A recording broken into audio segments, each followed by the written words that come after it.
5 p.m., Public Health and Safety. My hearing aids at home, so I won't be able to see anything today. And because women talk in a higher frequency voice, that's why I can't hear them. We have called the Not meeting people to not order. being It's sick. 5 p.m. Call meeting to order. Okay, we'll start the approval of the minutes from the regular meeting on May 8th, 2025. Move we approve. Second. All in favor? Aye. Okay, open to public comment on non-agenda items, 1 to 3 minutes per person. Any public comments? Chelsea Dawn Colbert. Non-agenda items. Okay, so I had an idea, I'm not sure if it would go here in the meeting, but do we have something like Deer Lodge cleanup days? We just did one. And I missed it? Unfortunately, yeah, it was last week. Yeah, it's on the agenda, we're gonna cover that. Oh, is there gonna be another one, this year? I think we'll be discussing that and kind of discussing how the last one went and everything. Okay, thanks. I get the newspaper, but somehow I must have missed that. I'm sure it was in the newspaper. So here's sort of a tangential item, and that is about the large amount of abandoned or dilapidated vehicles that we have on the public streets. And also, what is that strip of land that's, I think it's actually the city land that goes along? People would call it the boulevard, like between Like from your curb to your house, you have this strip of land, and that's where you usually have the water. yeah, like the curb stop, you know, for the water line. Yeah. People call it the boulevard. I usually they would call call it something else, but that's what generally it's called. Yeah. Oh, okay. So I'm wondering if there is something like that where, I guess the cleanup days would have been where people could do that. They could get rid of all their extra things that are right there. I can't think of anything else. But I think it just really brings the whole tone of the city down. And also the dilapidated vehicles, some are like really great. You know, you might see something that's 100 years old, you know it doesn't run, it's like, oh, that's wonderful. That's just like a piece of history that's wonderful. But I'm talking about people that have their car sitting there in front of their house with a flat tire, and it's been there for 6 months, it's been there for a year. Maybe there's some kind of program that could help them move on. Or like Yeah. So some incentive. I can kind of speak to that a little bit. Yeah. Thank you. So state law kind of dictates in some capacity what a like a junked vehicle is. There actually is a program at the state level where the DEQ gives funding to local county sanitarian departments to help in the removal of junk vehicles. And we're in the process of still working with the sanitarian here is responsible for kind of getting that program up and running. Still kind of working on that, which we've been kind of trying to help them through that process. However, in our code and in state law, there's like 3 things that a vehicle needs to meet, 3 qualifications for it to be considered a junk vehicle, and all 3 really have to be met. One is that it is clearly and visibly not operational. Flat tires are kind of an iffy one sometimes, unless they've been there for a long time, but things like if you see a car that doesn't have an engine in it, you know that one's not going to run. And they also have to be not registered or have expired their registration. And then the third one, Insurance? no, not insurance, not operational, and then like things like, you know, there's some periphery things that you can look at too, like broken windows or stuff like that as well. But there's certain qualifications that have to be met that several vehicles in town that I know people have brought up, you know, are still able to rerun or still are licensed and registered like on a timely basis and whatnot. But my recommendation is that if you know some vehicles that you think meet those qualifications for a junk vehicle, like, please feel free to submit like a citizen concern form about it. We have them online. You can also grab them in the front office, and those would get sent off to the police department and to do an investigation, see if it actually warrants a junk vehicle. They would look at all sorts of factors and work with the property owner to try to fix that problem. Yeah, I'm wondering if there's some kind of incentive for the owner to relinquish their vehicle if they're not using it and if it fits that criteria, because I think people are sensitive about their belongings, even something that other people might consider junk. And so if there's any kind of incentive, like, I don't know what it could be, but Yeah, just something so it's less painful for them. yeah, because one man's trash is another man's treasure, right? Exactly. The only incentive that I'm aware of that the state offers through their junk vehicle program is that they will pay the cost of towing. And that it's a voluntary surrender. I mean, we can discuss other incentives, but, I think too, a lot of times like Mike Brown or some of those guys will buy a junk vehicle. Mickey Nazer will as well, Who and crush does? it. Mickey Nazer and Sons Towing in Anaconda, Okay. they have a scrapyard, so they crush cars, and I know that they will buy them. Yeah, so the money is an incentive, so if they can actually. Yep. and maybe, move it on. And he'll come and get them. and maybe what, we could talk about, Tom, at a later date is, getting that kind of information to people when we go and approach them about a junk vehicle. Yes. That, hey, we're just asking you to move it off the street, behind if people put things behind a fence, it's technically legal in our code as well. If they remove it, make it operable again, those are all solutions, and maybe this is something that we can offer as well. So, Thank you. thank you. If you have access to the internet, you can look at our code of ordinances, it's chapter 10.08, abandoned and junk vehicles. So that will define them, Code 10.08. 10.08.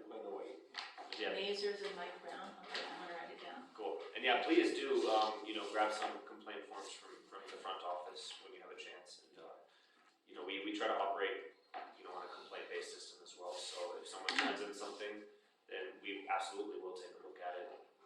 But I can't guarantee anything until we, confirm that the vehicle is junked to our code Okay. specifications. Okay, great. Yeah, and for the record, what was your name and address again? Chelsea Dawn Colbert, Colbert, 215 5th Street, 95722.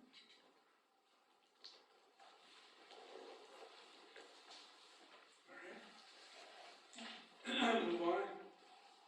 Community cleanup days, update, Jordan.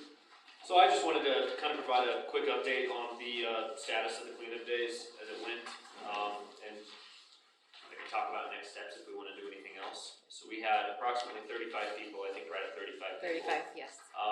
Sign up for our cleanup days and take part in that day.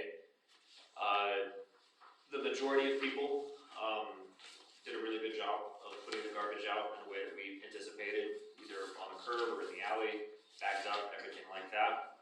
Unless there was specific instructions when they dropped their farm off. Yes. We did have a couple people, like I did mention at the last city council meeting, that kind of either unknowingly or flagrantly did not follow the regulations that we set aside for that day. As you guys know, we said you had to bag out your garbage. We were not going to take construction debris. We were not going to be the people to throw away construction debris for contractors, things like that. That everything, including yard waste, had to be bagged. That things had to be in the alley or in the roadway. And we did run into several situations where either people had only put the stuff inside of the yard, which we did not want to access, or had basically signed up and then if they had a really junked yard, had just, I guess, assumed that we would go and kind of clean up their yard for them. Or people that had piled up lawn clippings without bagging them. Or people that had just filled trailers and expected us to take the trailer to the dump for them. So it turned into a longer process than we anticipated. We still got it done in a decently timely fashion, but I think it took us an extra day. Actually, they got it done in a day and a half. They got it done in a day and a half. Yes. So they did take care of all those little problem areas, even though that they were a problem. Yeah. The and I crew think there just was- jumped right in and, And I think there was, and so props to the crew for really kind of being Yes. flexible in a situation that was otherwise not always ideal compared to what we thought it was going to be. Things that we explicitly stated in our application were not always followed.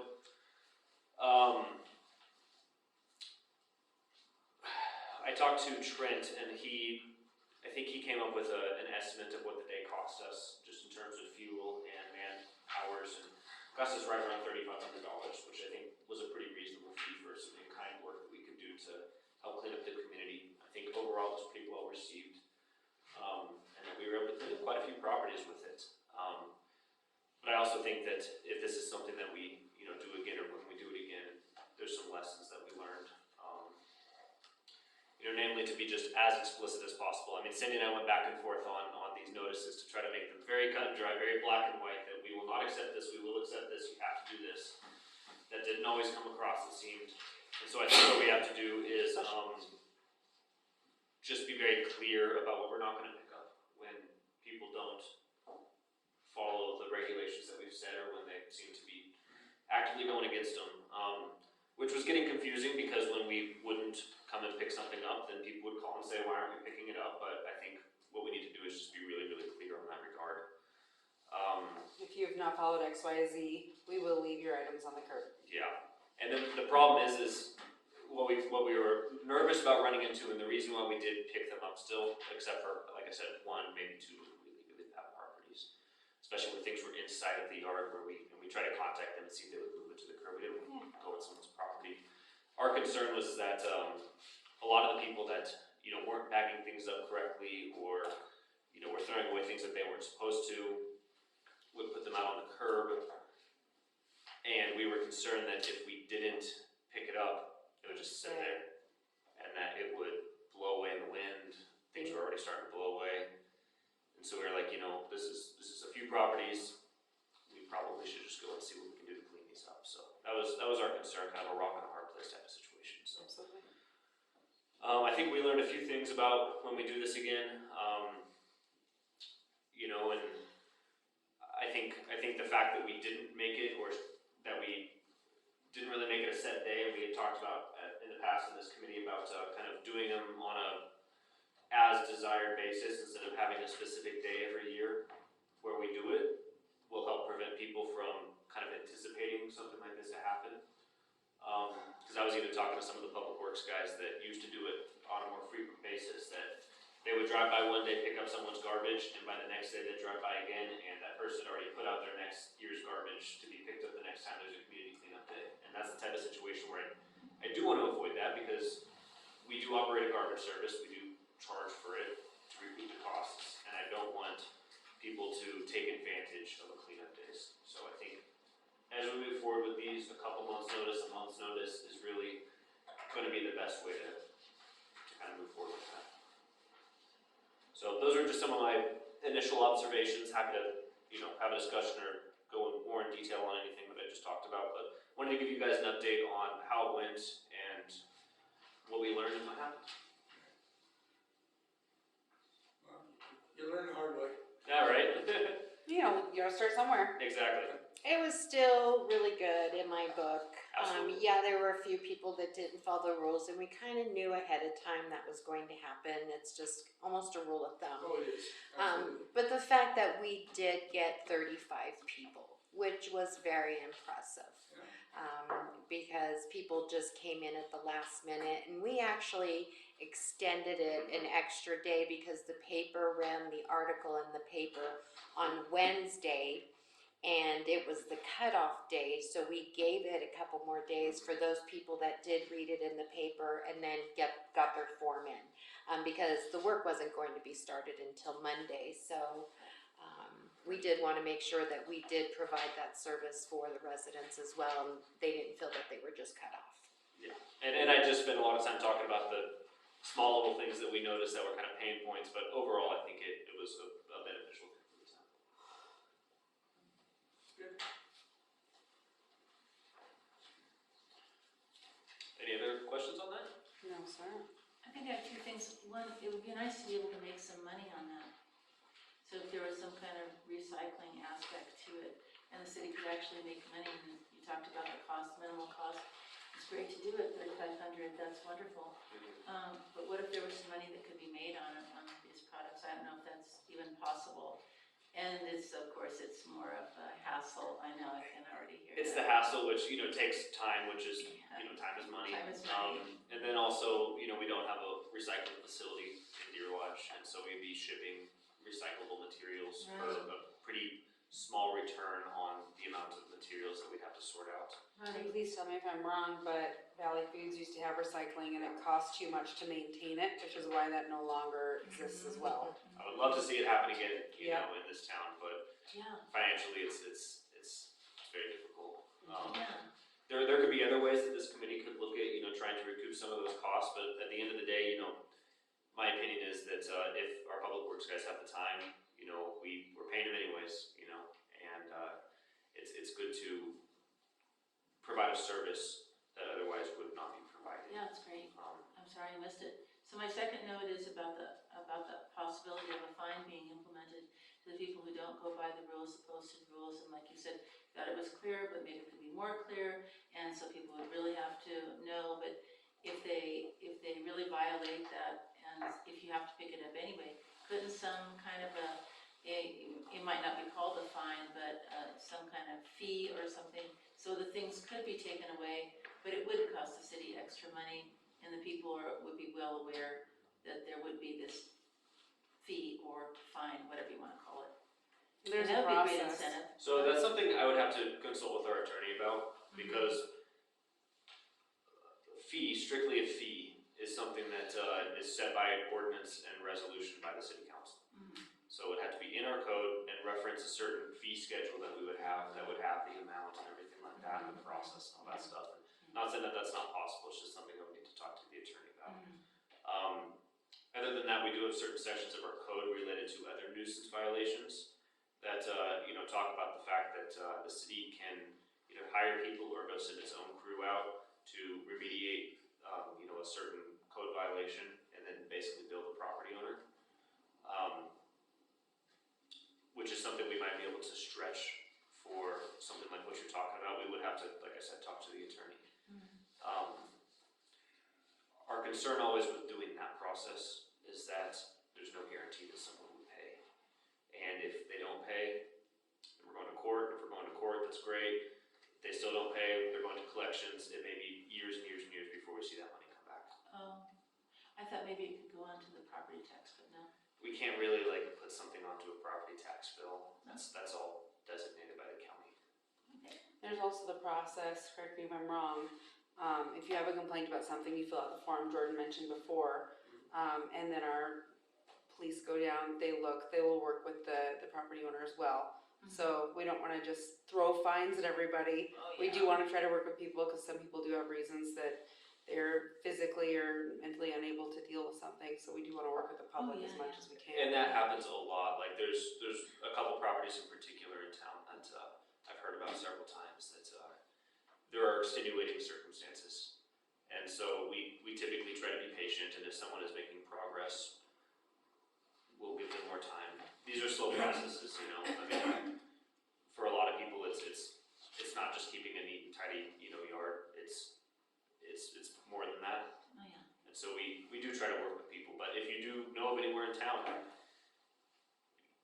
don't hesitate to submit a form. It helps, especially if we are working with someone that is non-compliant for reasons that we don't feel are warranted. Having those types of forms and that type of, casework, I'll say, on a property, give us additional leverage as we go and potentially try to get something like a court order. And Title VII covers decay and nuisances. And there are fines and stuff, associated with that, but we've also been working to strengthen our code so that we're more specific in, certain things like length of grass and stuff like that, because your grass is too tall, it's hard to enforce, but if your grass is longer than 8 inches, then now we have a standard that we can enforce. So we're trying to upgrade our codes so that they are more able to be prosecuted in court. The other thing is we do get a lot of complaints that aren't actually violations. And those are kind of hard, because, yourself might say, hey, this is, unsightly or something like that, but we don't have anything in our code to back it up. So we can't cite or even talk to the landowner about it really, Oh, you can't So- talk to them. And I would if it's not a violation. Oh, without looking at, actual statistics of the number of code violations or complaints that we receive versus the number that are actually violations, I would come close to saying it's almost a 50-50 split between what's actually an actual concern, like something that's a violation, and something that's not. Yeah, and we can't make people paint their houses or, reshingle their roofs or, stuff like that, and it's just something that we can't that's good, do, thanks. you know, but we do get a lot of complaints like that. You know, it's like, why can't you make this person paint their house? It's like, you know, that's beyond our authority, so. That's good. Thank you. All right. New business, handicapped ordinance draft. Alrighty, so in your code, or in your packet, you have a section of some new draft code, starting at 10.10 handicap parking. This is some code that was discussed at length at the Council Operations Committee, and given a positive recommendation from Land Committee to Public Health and Safety for potential inclusion into our code. This really resulted from the handicap parking that we approved earlier this year, and recognizing that we didn't really have a procedure or a process or a violation or penalty for anything related to handicap parking usage or installation. So I put this together, we went back and forth, like I said, for a few months at Council Operations, and came to something that we wanted to send on to this committee. So I'll start just at the top and kind of move through it. So in 10.10.010 designation of handicap parking, this is some language that I pulled from another city in Montana. In fact, when I write these draft ordinances, a lot of the language I pull from other cities when I recreate the wheel. And so this is some language that states how the city council designates and installs handicap parking spaces. City council would do it by resolution to fix and designate those parking spaces on public property. So this would only be on public property, nothing on private property, no private parking lots, anything like that. This is if someone wants something in front of their house or their business on a street that we control. I referenced the special parking permit issued in accordance with MCA 49.4301 through 306, which is the state law regarding handicap parking signage that you would put in your car. So basically referencing that has to be legitimate handicap parking permits in order to park there. Section A there, I talk about the type of symbol, the type of signage that would be installed in order to designate the handicap parking, what it has to be consistent with, which would be the Department of Highways in Montana has a standard installation for a sign that reference with that sign, as well as a statement that that spot is reserved for handicap parking. Section B talks about the procedure and process for if someone wants to request handicap parking on a public street, as well as remove parking that otherwise not be utilized for handicap uses. This is the part that really is elaborating upon what we were doing earlier this year without a section of code that explicitly references how we would go about doing this. So, for a request, it would be a written valid application that would go to the Public Works Department, so Trent and the Public Works guys, to review the request and make a recommendation to the Public Works Committee. Public Works Committee would then review the recommendation and make a recommendation to the City Council on whether or not to approve that handicap parking. Then upon approval by the City Council, the Public Works Department shall install the handicap parking space sign. And then the next statement is that the cost for the sign materials installation may be borne by the city or borne by the applicant at the City Council's discretion. We wanted to keep, the Council Operations Committee wanted to keep that up to the determination of the City Council, just recognizing that black and white for something like this, when there might be a more nuanced situation where the City Council may want to pay for it themselves, or when we feel it's warranted, the City Council feels it's warranted to put that cost upon the applicant. Wanted to leave both options available just for the fact that there are extenuating circumstances that happen sometimes. So we'll have a standardized form then? Yes, we will work, once this would be approved, we would work on a standardized form that someone could come in and apply for, and have those available at City Hall. And then item C is pretty much just detailing that we cannot designate handicap parking spaces on Main Street or West Milwaukee. Those are state highways, so we cannot put parking on those. Use regulations, this is just a segment of code that I found again from another city that says that it's unlawful to park a vehicle in one of these designated spaces unless you have one of these certificates or insignias in your car. It's very standard, it's kind of what you expect from a handicap parking spot. And then section B following that is that if you get a handicap parking permit and you park in one of these spots, it doesn't mean that you don't have to follow all the other parking restrictions that the city has as far as ordinances.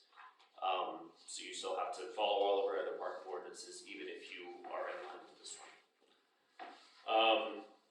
Finally, the next section is just the violation section, so whether you're parking in a handicap parking spot that you shouldn't be, or whether in some other way you're violating the sections of this code, it shall constitute a misdemeanor, and upon conviction of that misdemeanor, any violations will be punishable as set forth in 1.08010 of the code, which is the general penalty, it's kind of that 3 strikes rule that we have at the beginning of our code in Title I.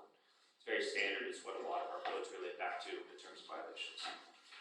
So yeah, that's pretty much the gist of it. It just provides a process and procedure and a method for enforcement that otherwise hasn't been there. So under violations, would that include somebody putting up a sign that isn't authorized? I believe you could probably read that into the intent of the code, but what we could probably do is put another section in this first section here that says only the city council may designate signs on public parking. It's the only other comment is just standardize your numbering. It's like 10.1020 is 10. Oh, yep, good catch. 20.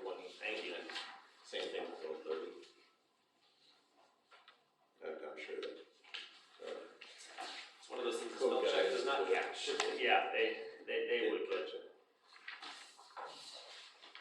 but thanks for catching that. No, that was good. Any other questions on that?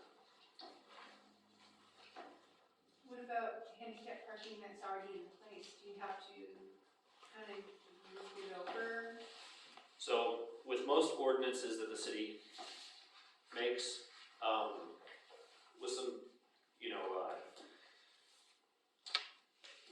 with some, some variation, most of the ordinances that the city makes, a lot of things would be grandfathered in.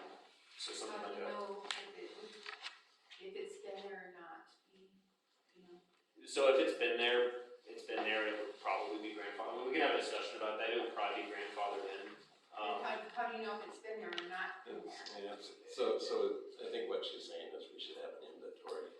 Yeah, we should, consider that, or this would be like for potentially other codes where we, do this on a complaint-driven basis. Hey, this person has handicap parking signs, I don't feel like they should have handicap parking signs. And actually, you'd be surprised, we do get that concern more than you might expect.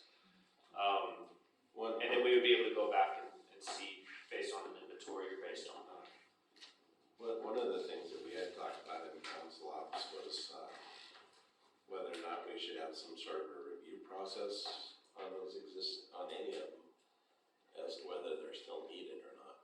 Like if someone, say, has a handicap parking in front of their place or something, and they passed on or something like that, yeah, we wouldn't want to keep that.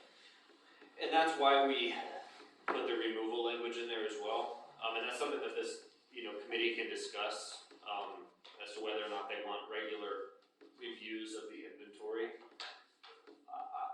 I will just say my one thought about that is that it could potentially be two things.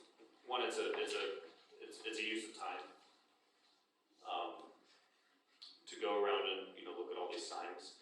And then second of all, it would require either pretty hefty research or a decision by one of us, either the council or the public works department, as to whether that sign is still warranted. I wouldn't want to necessarily be caught in a situation where we thought a sign was no longer needed, but then someone disagreed. I don't know what that would look like. Guess we could contact the property owner and ask. I would think so, because if you have a good process, you basically approach the landowner and say, hey, whether it's an annual, biannual review or something like that, it's like, you have a handicap parking sign, is it still needed? And then let them just define or describe their needs or whatever. I don't think that'd be out. Do you think if a property is selling that the real estate office, which should understand city code and violations and property, that they would notify the new property owner stating, you do have a handicap sign that was approved by the previous owner, you need to, if you still need to have it, you need to get with City Hall and re-register that sign. I don't think our real estate offices would do that. Personally, I just don't think they would. Oh, it was a thought. If they're handing out city code and saying your They do's should and more. don'ts, but then again, who knows, so.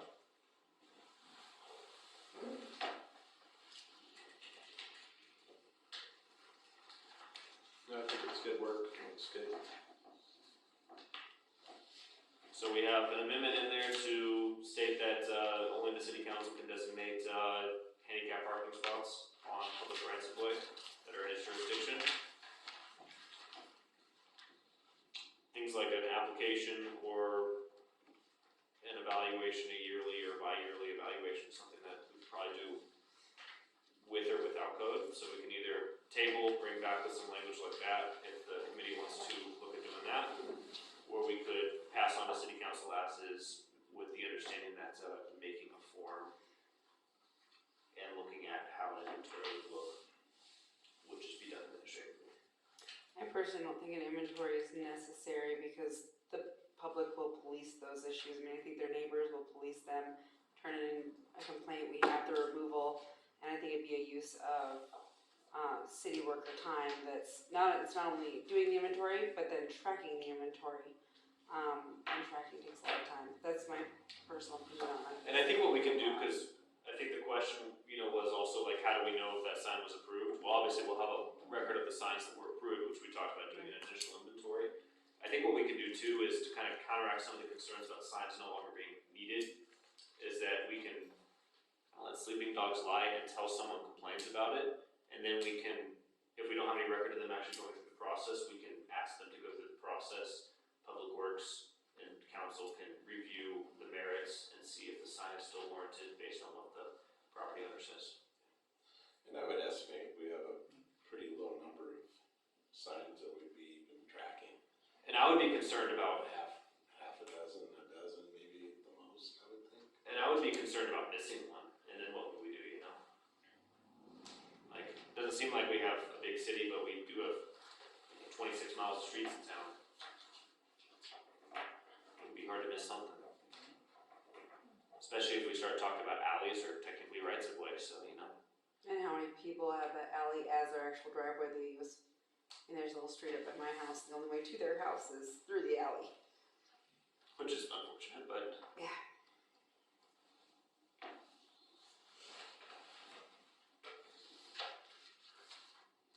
I would say, I would make a motion to move this to city council as amended. I'd second that. All in favor? Aye.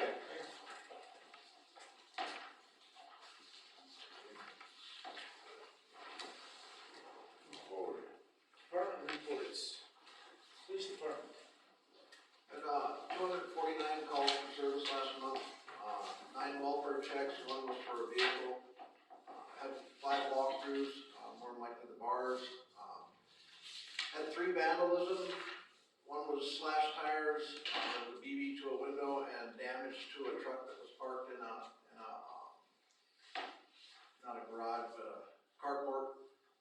Had 3 criminal mischief, 1 included City Hall with some juveniles that decided to throw rocks at the police chief's window. And then there was also slashed tires on Van Gundy. I had it in 2 different places. This individual, had been hit twice. So, we think I know who's doing it and stuff, but we'll just have to work on that one. We had, 7 unwanted, people calls, had 111 traffic stops. Of those, 24 citations were issued. Had 5 traffic complaints. 1 was reported as reckless and the other one was reported as, DUI. Had 5 non-injury accidents. 1 included the school bus, which backed into a truck, which was next to the football field. And it just, the way that the truck was parked, it was in the blind spot of the gentleman that was backing the school bus out. There were no injuries. had 3 thefts, one of a motor vehicle. It was more of a civil matter. But the people that sold the truck to him in Idaho gave him a clear title, so it really wasn't a stolen truck. It was more, more of a civil matter. Had 4 suspicious vehicle calls, had 1 suicidal person. We had 13 requests for officers, 9 ambulance calls that we assisted on. Had 1 minor in possession. 3 juvenile calls. One was individual juvenile with a knife. It was more of a temper tantrum than a suicidal thing, but the kid was not having a good day. 1 intoxicated person.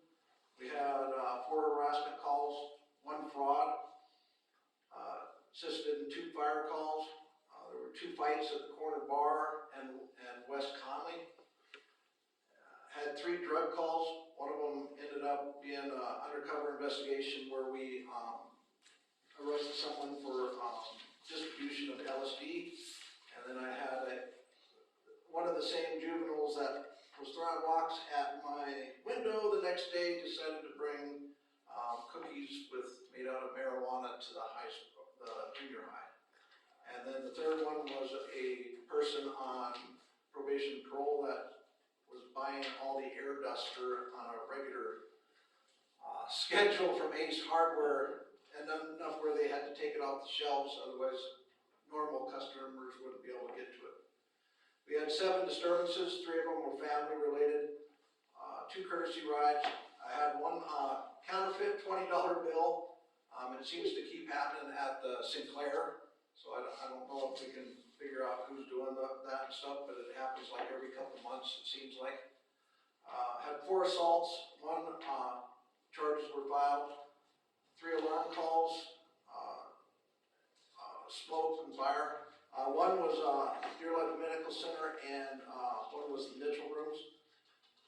Had 5 911 open line or hangups. Had 1 unattended death. Code-related items that we had issued 1 stop order on Montana Avenue for someone building a fence without a permit. Had 2 dog bite cases. One dog at large that's a repeat offender. We had a garbage call, which basically the officer went and picked some garbage up out of the street. Had 2 abandoned vehicles. 3 vicious dog calls, 2 animal calls. 1 was for cruelty and 1 was for barking dogs. And I had 5 parking complaint violations.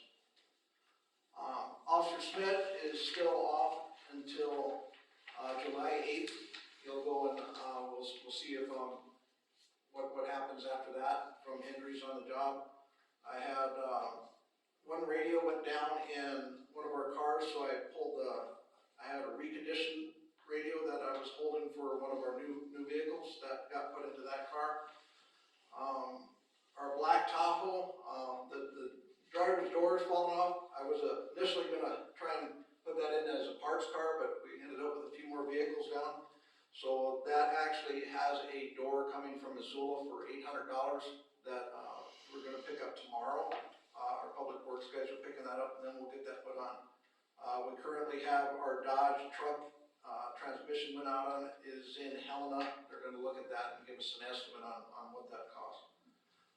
Had the battery die in my body cam. I ordered a new battery. It worked for like a day or 2, and it ended up not working. So we currently are running like 3 different types of body cams. So I did the numbers, and today we ended up ordering 4 of the body cam 4s, which will consolidate, so all the officers will have exactly the same type of body cam, and 4 of them will have brand new ones, so that we don't have to worry about that stuff. It is going to be $4,025. They're $525 a piece with body cams, and I ordered 2 more holders that we can have in the office for charging and stuff. And Tom, if I just, for clarification, that $4,025 is for all new 7 body cams. We only got 4, right?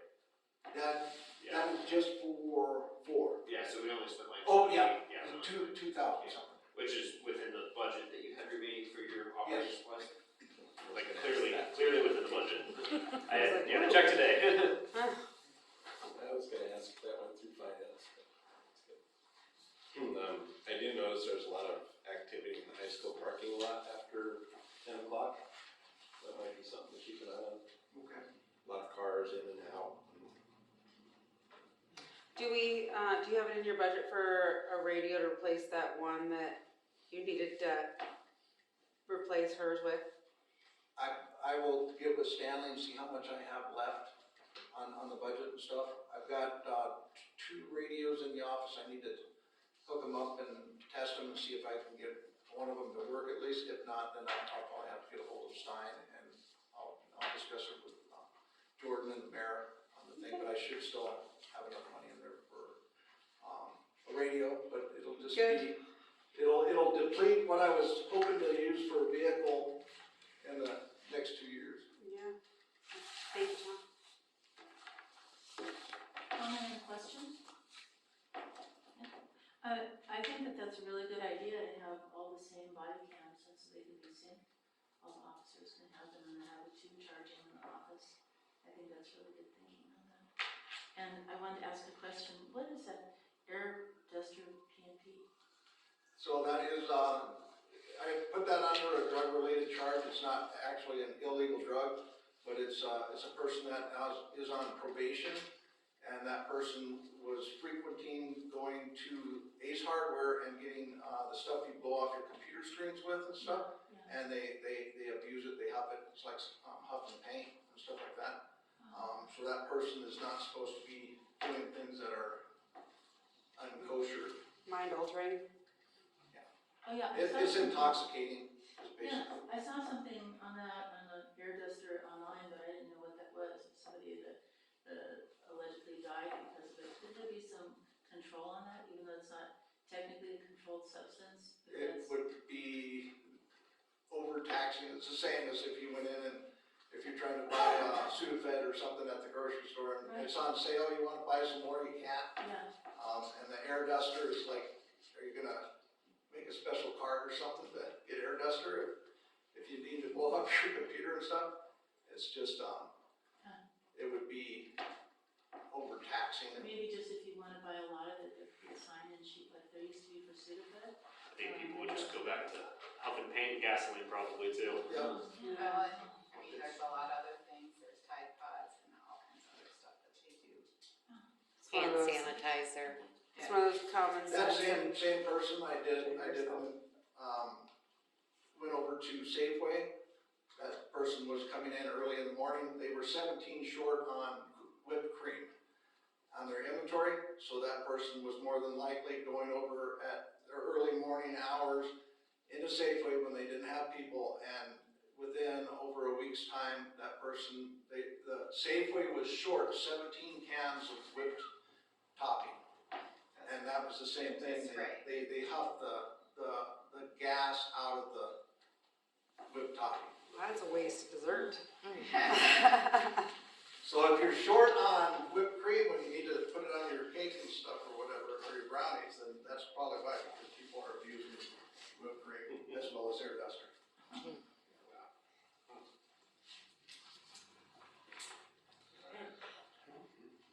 Fire department report. Well, not near as in-depth as Tom's, but we had 5 calls for service. One is lift assist with BMS, helping get a larger patient loaded up in an ambulance for right to the hospital. One power line down, kind of one of the first rainstorms we had coming in, found a weak ground on top of the power pole, burned the top 6 feet of the pole off. We protected that till Northwestern Energy came and de-energized it. We did have one structure fire. It was a single wide mobile home. It's a place where we've had a call before in the alley, on a camper that was behind it. Started at the same end of the house too. I put in here, we went on offensive attack after we knew everybody was out. Kept it to the back bedroom on the house. Pretty proud of the guys for that one. If you guys know anything about structure fires in mobile homes, they tend to go up really, really fast. So we saved what we could of that place. We did have 2 smoke alarm calls. One was a false one, the other one was out at the hospital. They had a small grease fire that set their fire suppression off, and their fire suppression was doing what it's supposed to do. All we did was showed up and saw that the fire was out, so that worked pretty good. As far as our department happenings, things, I did apply for a DNRC rural fire grant last month, 15,000 and some change. Mostly towards wildland fire gear, which we have none. Historically, our department's not a wildland department, but it seems like his history is writing itself moving into the years. We're out there a lot more in the timber and the grass fighting stuff, and that's really hard to do with structured gear. So trying to outfit us via grant, which is sort of our way. And another part of that grant is I did put in for another nicer radio. Because Tom would know, a good handheld radio is like $3,500, $4,000 right now. So just one radio hits your budget hard. So part of that grant's for that too. That's all I got. Brandon, I haven't explicitly asked Amanda about that, wildfire grant. You mean the one we didn't get? The one we did get, the $2.3 million one? Yeah, we didn't get it. The one that Dave Torello applied for? Yeah, no, there was a misunderstanding. We got the one for $6,000, the other one was not granted. That's a big ooh. Never Yeah. mind then. Yeah, it hit the newspaper, everybody was saying hooray, she emailed me last week or the week before, and there was some sort of a crazy misunderstanding. Dave Terrell put in for 2 separate grants. He got the one for $6,000, but the other one for $1.whatever million has not been Oh, granted. man. It's a little bit less money. It- Okay, never mind, I take it back. A little bit, yeah. Hey Brad, can you talk a little bit about our fire, the city's fire rating? I know we've talked about it before, but we have pretty good fire ratings for insurance. Yeah, and stuff. I don't know how they go by their codes, we're a 4Y or R. Cotton, you put me on the spot on that, so we're a 4 something, which is really good. In my time as an officer, starting when I was an assistant, now chief, I think we started at like a 7 and we lowered our fire rating. The ISO study comes through us every 5 years. And if you guys don't know, they're like an independent insurance contractor that basically inventories what we have, whether we're flow testing our hydrants, whether our trucks are up to snuff, whether we put on our proper training hours, what our average call response time is. It's a nightmare, because sometimes they even make us count feet of hose on trucks, and it's kind of crazy that way, but,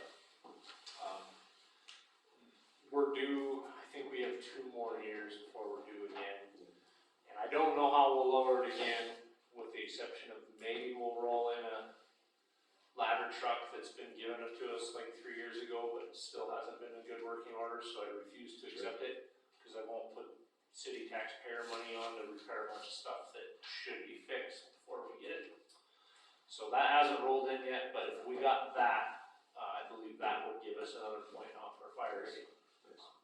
So do you know if do the insurance companies automatically know that, or do the insured people have to tell them? Well, ISO is supposed to put it out to all Montana insurers, They know. but, as I say, but if an insurance agent's charging you at a higher rating, they might be doing it on the sly and just sort of ignoring that they know we have a better rating. So it's something you should probably bring up to your insurance company. Yeah, if you're trying to negotiate your insurance yearly, I know lots of people went in within the last year, because if you're like me, everybody's insurance went up with their property taxes, and discussed the fact that maybe be sure that they're insuring you at the proper rate. And that's the ISO rating? Yeah. Okay. Thank you. Is yours outrageous? Oh, yeah. Are you at 7? I don't remember, but Garrison does not have a good ISO. Okay, Paul, tell me, oh, Alright, I got lots of information in there. We already have 2 cases of COVID for June, so we're sitting on 2 cases right now. We're seeing kind of an uptick in other oddball things, different kinds of pneumonia. And then the big things right now with us with public health is the 3 black-legged ticks that they found in Montana, and that's got every public health office. So we have a poster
if you wanna, when you're out and about, you wanna collect pics, you know, they're more than happy to, and there's some stuff in the report, of the most EPA effective insect repellents. And then there's other, interesting things on this tick-aware Bee Montana. So that's the ticks, and that's a big push that they're doing right now. And then, when I was at my annual car seat training in May, we were notified that the governor had a bill on his desk to change the child passenger safety law. And he has signed it. It will go into effect October 1st. And it raises the age limit for boosters. It makes mandatory rear-facing through age 2. So it's a big change. I think it's, do you know anything about it, Tom? Have you heard anything? Yeah. So I think it's gonna be similar to the seatbelt law. You can't get pulled over for your kid crawling around the car, which really annoys me. But, you know, if you get stopped and they're not properly restrained, then, you know, you can get a ticket. It's a $100 fine. But they do have a 7-day waiver if they purchase a car seat because their kid wasn't in it, or if you call me, I will, you know, if I'm around on a weekend even, I'll, you know, go and help somebody get a car seat. I have 8 right now. I have 4 infant and 4 booster, so. An infant, well, they're actually forward facing, so they go from birth to probably about 4. So I can easily, and they're free. They're not special, you know, they're just car seats. They're not the fancy one with the bells and whistles. I fitted one the other day. It actually has a leg that goes down onto the floor. Car seat comes out past this seat, and then this leg goes down. This further stabilizes the car seat. So it was about $450. So you're not going to get that, but I can give you a nice one that'll protect your child. So when it passes and you get more information, you can call me or something. Do you get a lot of people that come in looking for car seats? I average about, probably 1 every other month. I do a lot of inspection of people who already have car seats, but about 1 every other month, somebody will call and say, sometimes they don't take them when they see what they're getting. They want the nice Graco fancy one that you see in Walmart that's about $175. Sure. And as the base, you can remove them. Yeah, we don't have those. We have, and they're state provided. The state provides them for us, the department. And I would like to say Ida has provided a car seat for me for my new grandbaby, and it's perfect. Yeah. And it keeps her safe. Cody was lucky. He called me as well, and I had one that he could have at that time, and he was happy with that one too. So it's correct. Yeah, and I'm more than happy to do the whole thing. It takes about an hour to actually fit the car seat properly because it comes, it's not adjusted. You know, it's just you have to adjust it to the child and fit it, make sure it fits in the car properly and stuff. So it's and I'm certified for another 2 years, so for at least for the next 2 years, but somebody else is at 40-hour training initially. It's 8 hours every year, and then monthly. Monthly thing all they do. So it's a lot of training, but it's worth it. That's it. Staff or committee comments, concerns?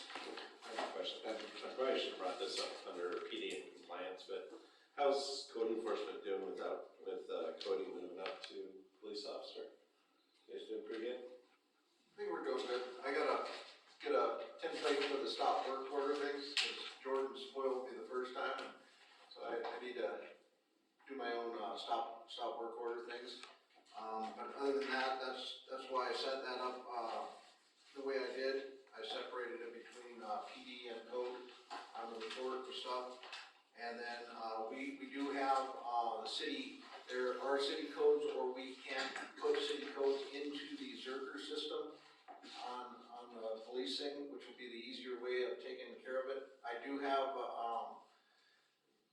access to the old system.